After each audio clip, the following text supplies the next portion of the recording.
Kemampuan bahasa Inggris orang Indonesia itu rendah. Kita berada di peringkat 80 dari 116 negara. Bahkan di Asia Tenggara, kita masih di bawah Vietnam, Malaysia, dan jelas saja Singapura. Kadang kita bangga banget punya ribuan pulau atau kekayaan alam lainnya. Tapi soal bahasa global, kita tertinggal. Ini adalah sebuah ironi, karena di sekolah, kita diwajibkan belajar bahasa Inggris dari SD sampai SMA. Tapi nyatanya, hanya sedikit dari kita yang benar-benar fasih menggunakannya. Dan ini bukan sekedar masalah nilai di sekolah aja, karena dengan nggak bisa bahasa Inggris, kita jadi kehilangan banyak peluang, kayak gaji yang lebih tinggi, akses ke informasi, atau pilihan karir yang lebih terbuka. Tapi kalau dipikir-pikir lagi, ini adalah masalah kita bersama. Fenomena ini nggak langsung mencerminkan bahwa kita kurang cerdas, karena ini merupakan kombinasi dari banyak faktor yang kompleks. Namun, ada kabar baiknya. Untuk pertama kalinya dalam sejarah, kita punya kesempatan untuk melakukan lompatan besar. Ini adalah lompatan untuk melewati semua rintangan lama yang selama ini menghambat kita. Oleh karena itu, tonton video ini sampai habis ya. Kita akan membahas alasan kenapa kita tertinggal, kerugian apa yang kita alami, dan gimana cara merebut kesempatan yang hilang.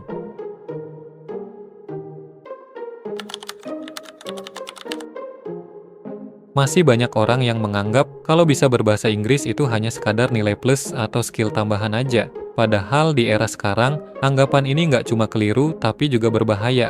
Karena di dunia yang serba terhubung kayak sekarang, nggak bisa bahasa Inggris itu bukan lagi sekedar kekurangan, melainkan kerugian yang sangat mahal. Sederhananya, kerugian ini bisa kita bagi menjadi dua kategori. Kategori pertama, kerugian ekonomi.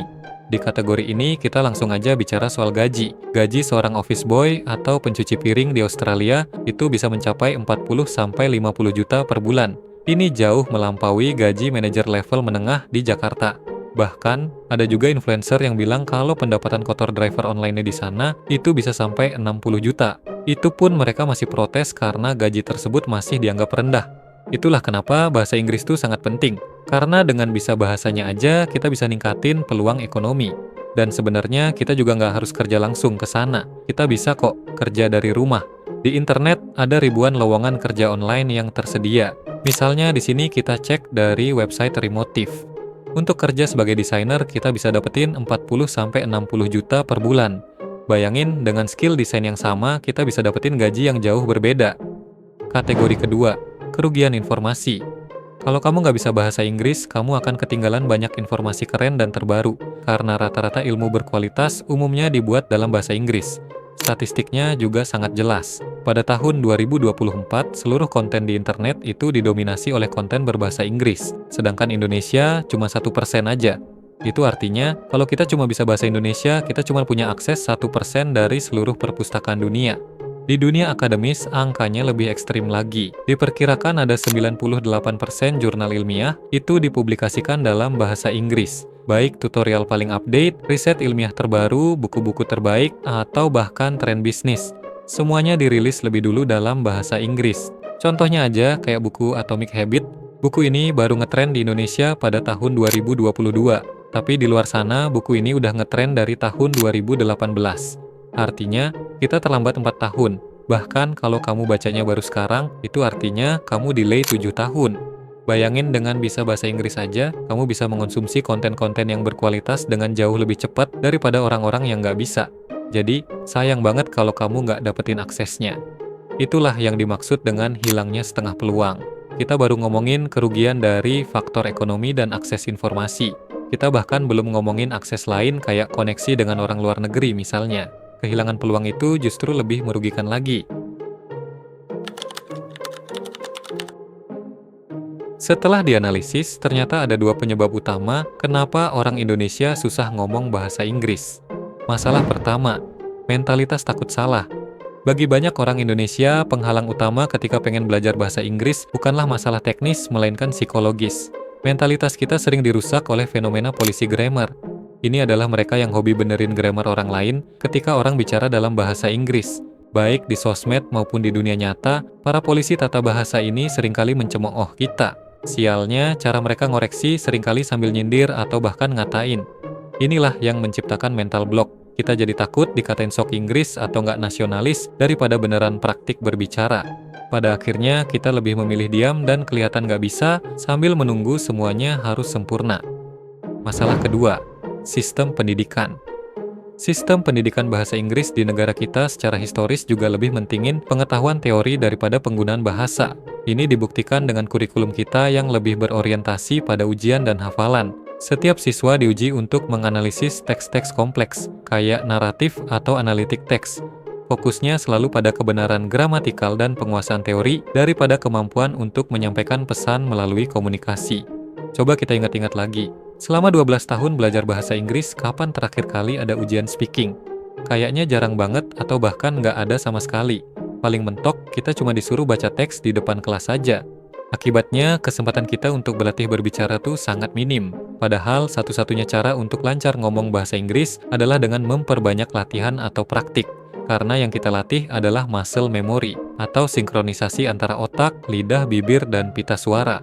Semakin sering kita latihan berbicara, maka muscle memory akan semakin terbentuk. Dan kalau itu sudah terbentuk, kita bisa ngomong bahasa Inggris secara refleks tanpa kelamaan mikir lagi. Namun sayangnya, kesempatan untuk berlatih itu sangat minim atau bahkan nggak ada.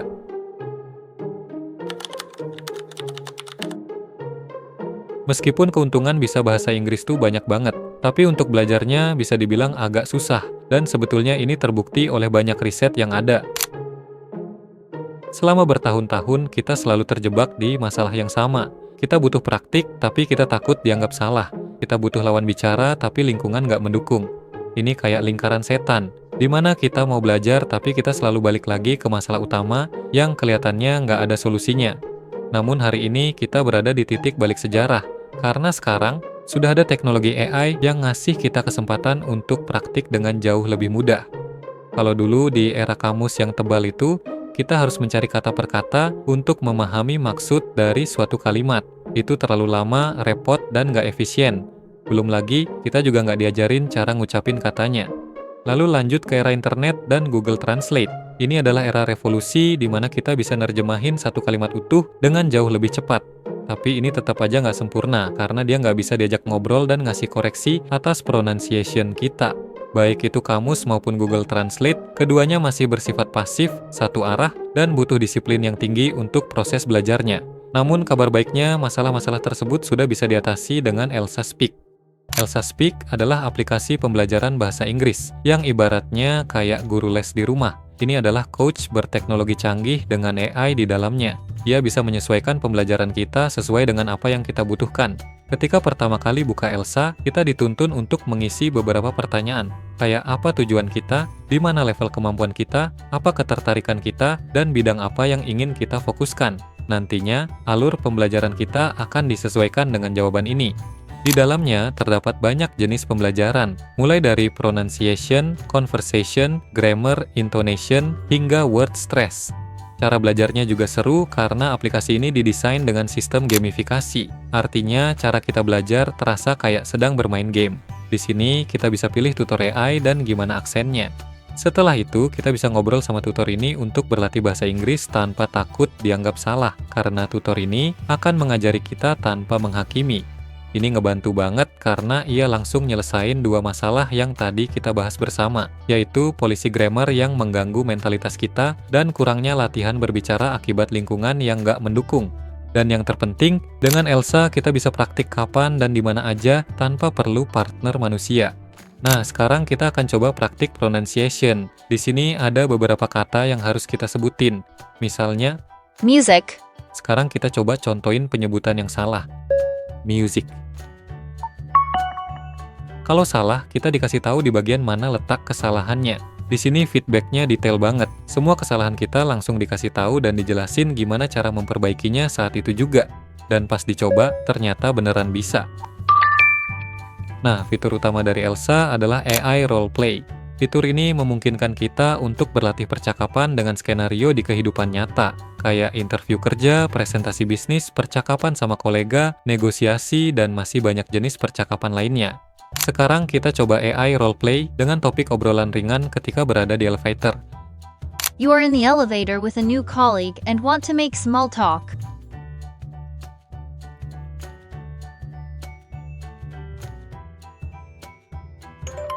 Role play completed. Well done. We are computing your feedback. Dan ya, kurang lebih obrolannya bisa kayak gitu.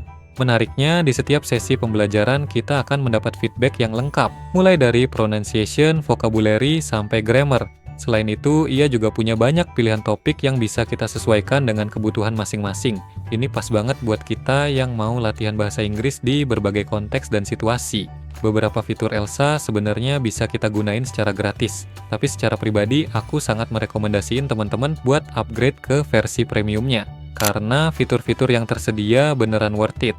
Dan kebetulan juga Elsa sedang ngadain promo. Ada paket yang 1 tahun, ada juga paket lifetime yang bisa diakses selamanya. Dan kalau dihitung-hitung, sebenarnya kita cuma bayar kurang dari Rp2.000 untuk perharinya. Dengan catatan, kamu gunakan kode promo EDUTEKTIF untuk mendapatkan penawarannya.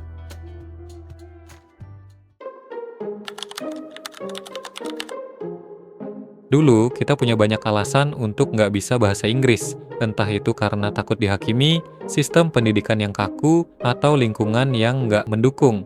Tapi sekarang, dengan adanya teknologi AI kayak yang ada di Elsa, semua alasan tadi udah nggak valid lagi. Karena satu-satunya penghalang yang tersisa adalah diri kita sendiri. Jadi pertanyaannya bukan lagi apakah kita bisa, tapi apakah kita benar-benar mau.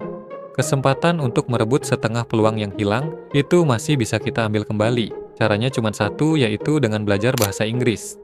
Sekian video kali ini, dan semoga bermanfaat.